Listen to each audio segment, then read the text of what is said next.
In this video, I'm going to take a moment to once again look at if. I think that if is a good place to start. So really, we're always going to want to import the DCS library. That's always a starting point.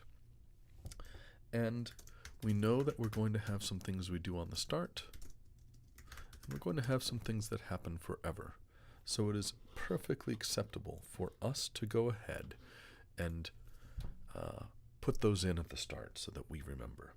And in fact, our forever is going to be while true, which is another way of saying we will loop as long as 1 is equal to 1. And since that is never false, this loop will it will ask, is 1 equal to 1? And then it will run. And then it will ask, is 1 equal to 1? And it will run. So the other way to write that is say, as long as true is true, we will loop. So that's what every one of our CPX programs will look like. They will always start this way. And then we could say loop things to do over and over go in here. Notice they're indented 4 spaces. If it's not indented 4 spaces, it won't loop. So I'm going to do a simple brightness check. I know I've done this before, but I'm going to write an if. And an if looks like this. It's an if, we say if. We then ask if the thing inside the parentheses is true, and then we have a colon.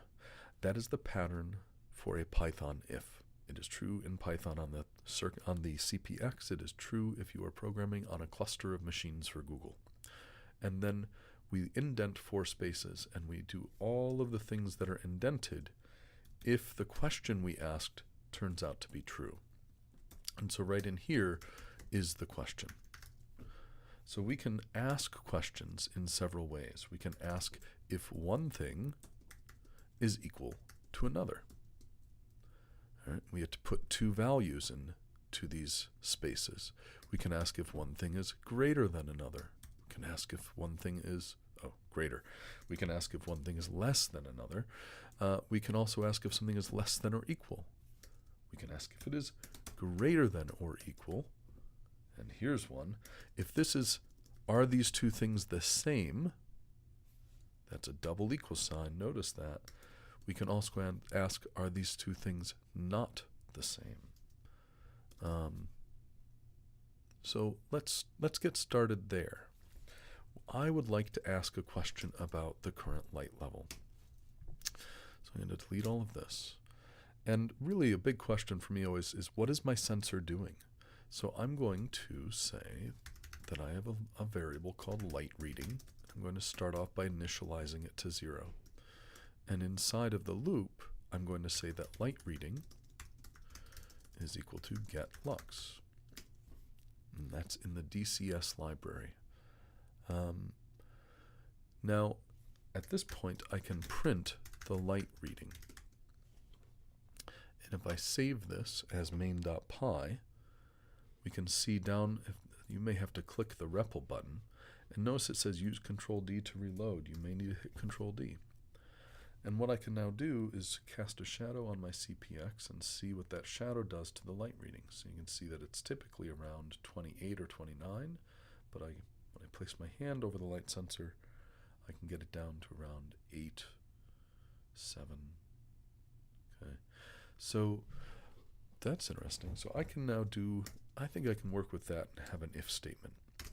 If light reading is less than 12, colon, what will I do? I will set pixel RGB. I'm going to set the 0th pixel to 255.00. And the way RGB works is you have red, green, and blue. So what that's saying is that I can have between 0 red and 255 red, or between 0 green and 255 green, or 0 blue and 255 blue. So if I say I want all red and no green and no blue, that should come out as a very, very clean red. And then I could say, well, let's just try that. Let's try else.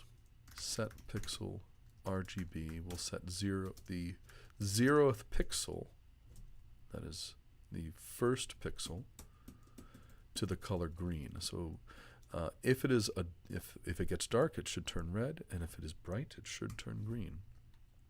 So I'll save. There's my 0th pixel. I'm going to use my shadow generating hand. Look at that.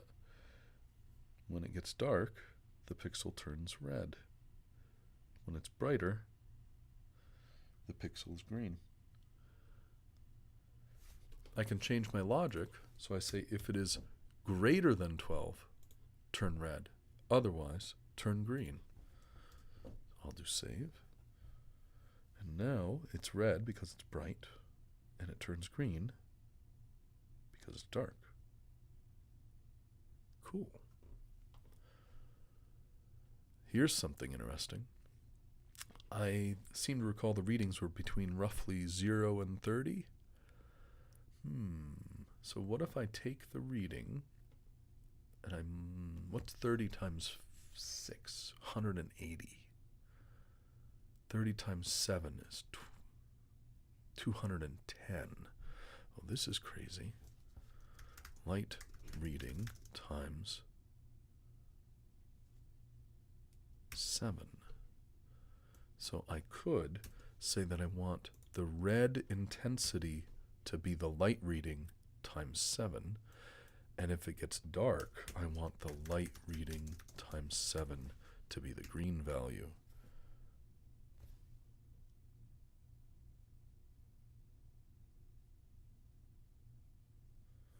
I'm not seeing a lot of difference there, am I? So let's do this. Let's get rid of my comment. Let's print light reading times 7 and save.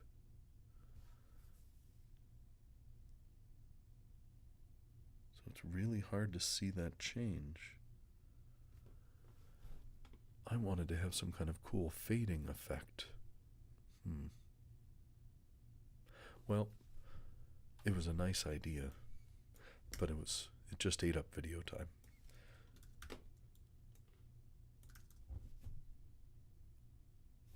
So that's an if.